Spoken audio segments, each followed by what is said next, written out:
जी तो प्यारे बच्चों, बाइबल कायदे का अगला हर्फ है वाव। वाव से वर्क। ये वर्क खुदा का कलाम है।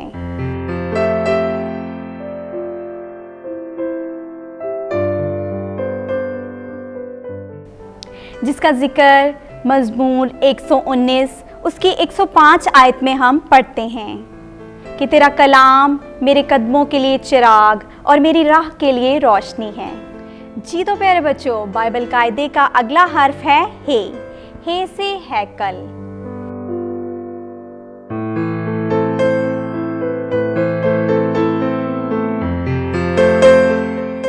हैकल का जिक्र हम बाइबल मुकद्दस में मुकद्दस लूका उसके 2 बाब और उसकी 27वीं आयत में पढ़ते हैं। और जिस वक्त वालिदैन उस बच्चे यस्सु को अंदर लाए ताकि उसके लिए शरई फ़राइज़ अदा करें। जी तो प्यारे बच्चों, हमारे कायदे का आखिरी हर्फ है ये से यस्सु मसीह।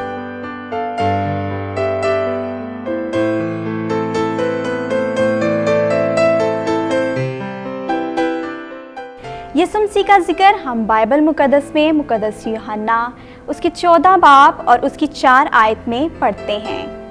यीशु ने उससे कहा, राह और हक और ज़िंदगी मैं हूँ। कोई मेरे वसीले के बगैर बाप के पास नहीं आता। जी तो प्यारे बच्चों, बाइबल कायदे के बारे में हमारे कुछ मसीही रहनुमाओं ने अपनी राय दी हैं, तो मैं ज़रूर आपके साथ शेयर करना चाहती हूँ। ये कायदा एक रूहानी तोहफ़ा है जो बच्चों की ईमानी तरक्की का सबब होगा। Father Francis Gulzar, vicar general archdiocese of Lahore. ये कायदा आने वाली नस्लों के ईमान को मजबूत करने के लिए खूबसूरत काविश है।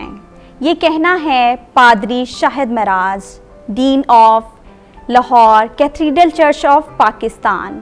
बच्चों को सिखाने के लिए कारआमद तस्वीरी मुआद है। ये कहना है मेजर सलीम यूसुफ, जिनका ताल्लुक़ है सल्वेशन आर्मी से।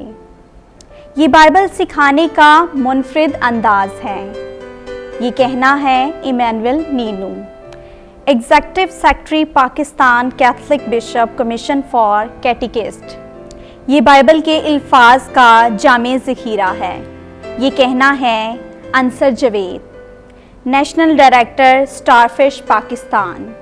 इस कायदा को बनाने में खुसूसी जो मुआवनत की है फादर अनायत बर्नर, दिलशाद भट्टी और खुरम शहजाद। जी तो प्यारे बच्चों, मैं आपको बताना चाहती हूँ कि इस कायदे के जो मुसन्नफ़ हैं वो हैं कैथलिक टीवी के डायरेक्टर सर जैस्पर और उनकी मिसेस इज़बेला जैस्पर।